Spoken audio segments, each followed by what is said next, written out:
Good morning, students. Today, from your Flamingo books, we are revising chapter Deep Water, written by William Douglas. Author's plan to learn to swim. Now, author wanted to learn swimming, but then the mother had continually warned him against Yakima River that it is treacherous as it has claimed many lives. But then he chose YMCA pool to learn to swim. He chose this pool because he thought it is a pool that is safe, only 9 feet deep and 2 or 3 feet at the shallow end. He got for himself water wings, and though he hated to walk into it with skinny legs, so when he started with the swimming, he was very nervous. He was hesitant because he was very thin looking boy. But then to learn to swim, he has to subdue his pride. Aversion to water surfaces. Now he hated being in water. Why? Because he had experienced so in his childhood. When he was 3 or 4 years old, his father took him to California beach during his holidays. So when the strong waves came to him and knocked him down, he was terrorized, and this terror had an impact on his mind. So these childish fears stirred time and again when he was in YMCA pool, when he started to learn swimming. Began to gather confidence. Now, when he was learning to swim in YMCA pool, he used to see the other kids, how they used to practice, how they used to move their hands and legs. And he bought for himself, he paddled with his no water wings, and he tried to copy the other boys. He practiced twice or thrice on different days, and slowly he got comfortable and at ease with water and gathered confidence. Douglas' misadventure in the YMCA pool. So one day Douglas reached YMCA pool. He was all alone. The other students did not come, they did not join in, and he was very nervous to go alone all by himself in the pool. So he sat by the edge of the pool. Then a big bully, a good specimen of physical body, a boy of 18, comes to him and makes fun with him. How would you like to be dived in? And he picks him and threw him. As William Douglas was sitting on the edge, he landed in a sitting position. He fell into the water in a sitting position. Douglas planned to save himself. Now, he went at once to the bottom of the pool. He was very frightened, but then he was not that frightened that he could not he that the brain stops working. So he made a plan. He made a plan that as I am going to reach to the tiled bottom of the pool, I am going to take a big jump and come to the surface and paddle to the edge of the pool and save myself. This is what his planning was. Douglas' experience of the fall. Now, when he went down to the bottom, those 9 feet appeared like 90. Why? He was very frightened. So he felt as if this bottom is not coming. He can't feel the bottom of the pool. His legs were his lungs were ready to burst. Why? Because he has swallowed much water as he was moving down. When he hit the bottom, he gathered all his strength to go for a big jump upward to the surface. He thought that he would be coming to the surface like a cork. But the contrary happened. He came up very slowly. He opened his eyes and saw only water. Effort to survive. Now he grew panicky. Now he was making efforts to grab the ropes over there. Some rope he can grab. He wanted to clutch those ropes, but his hands got only water. He started feeling suffocation because he's taking more and more water.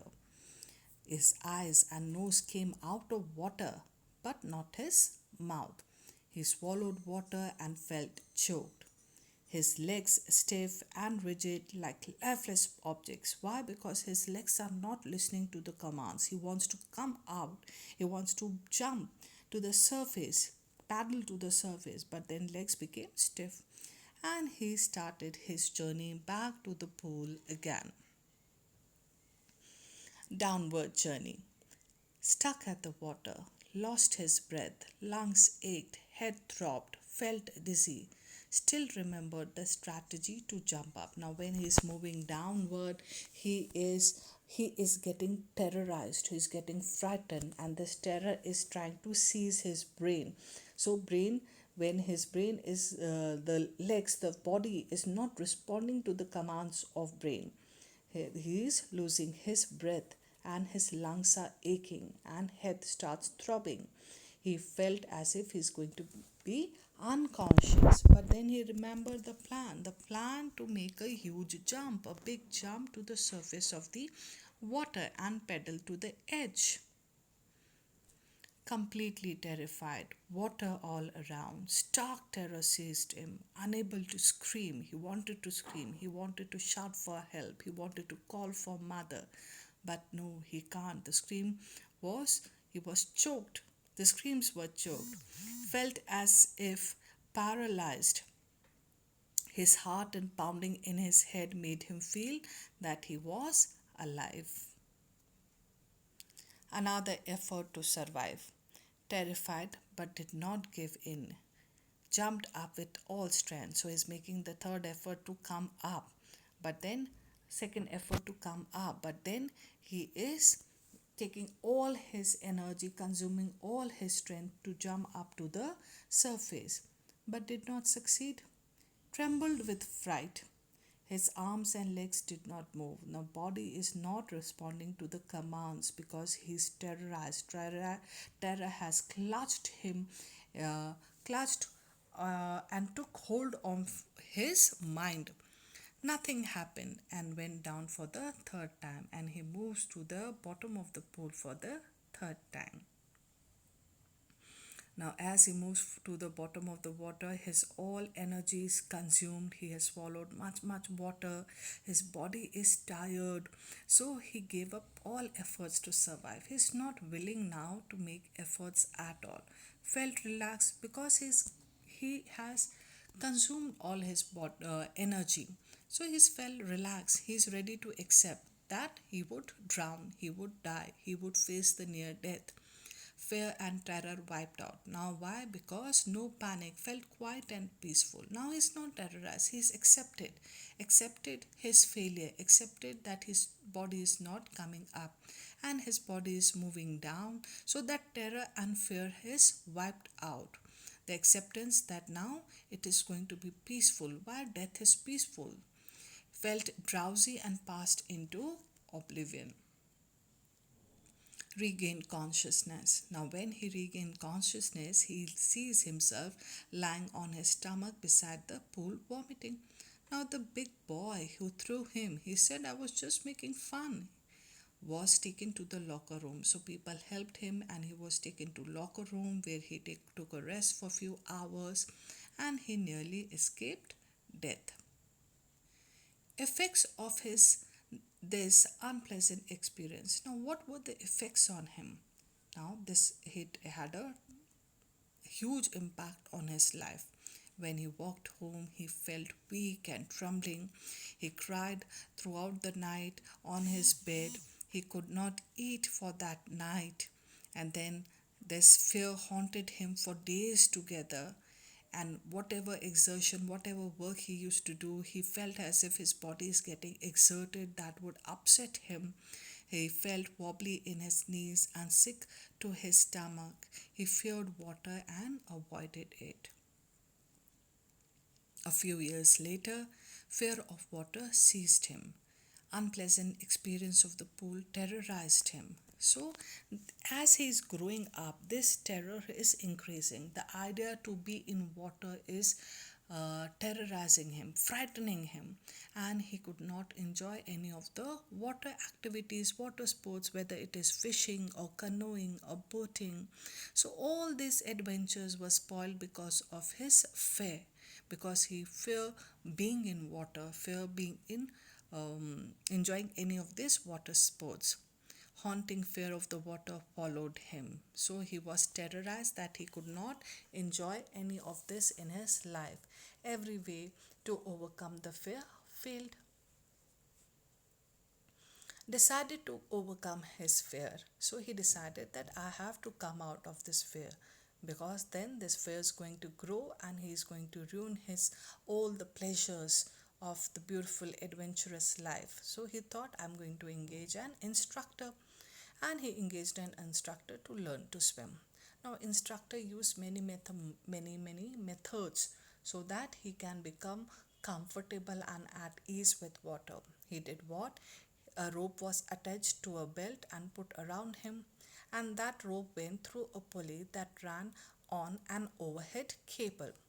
With the help of the pulley, went to and fro in the pool. That is, he swimming the length of the pool back and forth, and practiced for weeks.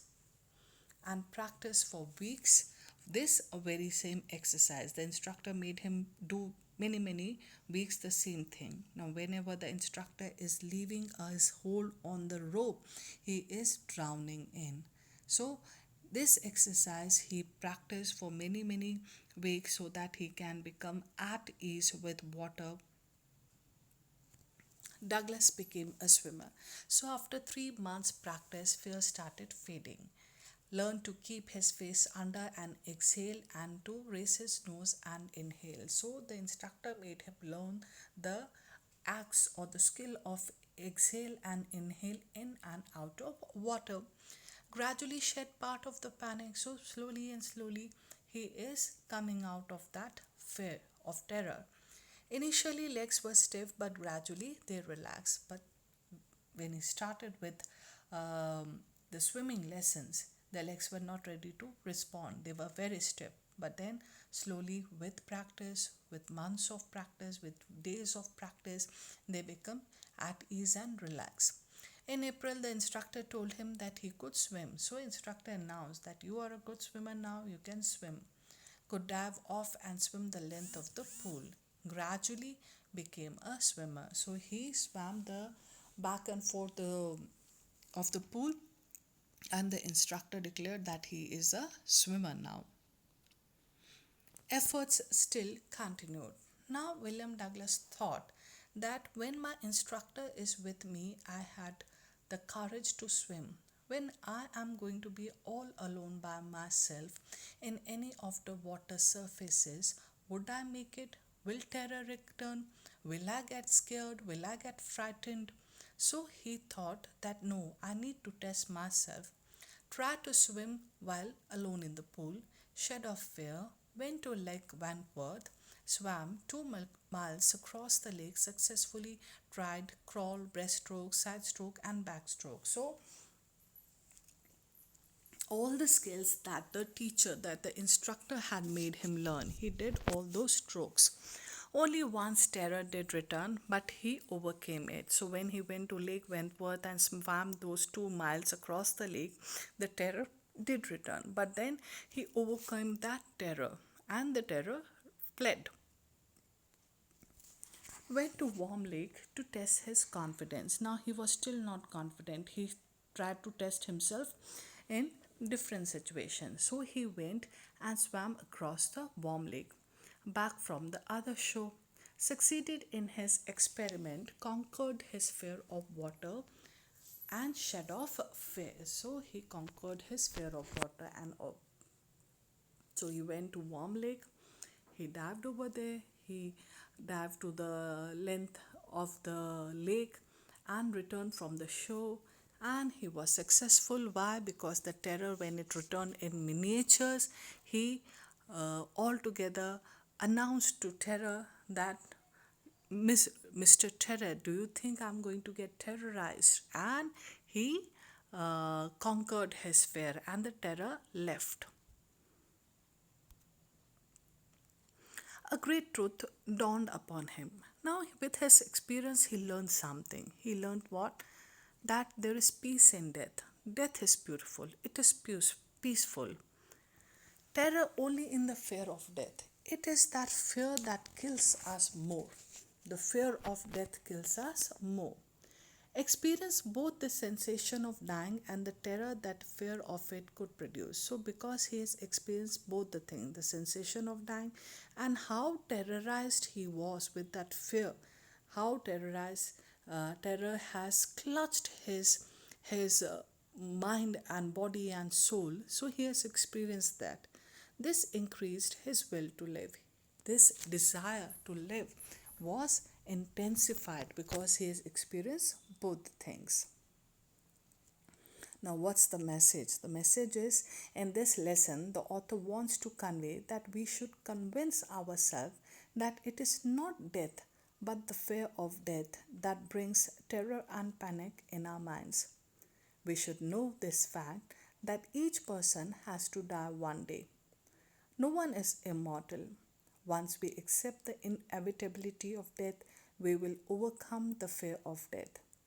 We should make consistent efforts to overcome fear.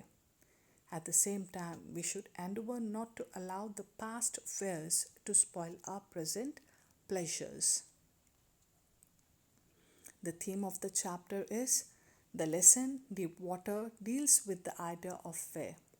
It conveys the idea that fear is a great obstacle to our happiness and progress. It is a negative feeling which paralyzes us and makes us passive. We cannot avoid it, but we can overcome it with persistent efforts, hope, and determination. By sheer willpower and optimism, we can overcome it. It is rightly said by Roosevelt, all we have to fear is fear itself. Thank you, students. Have a nice day. Stay home, stay safe.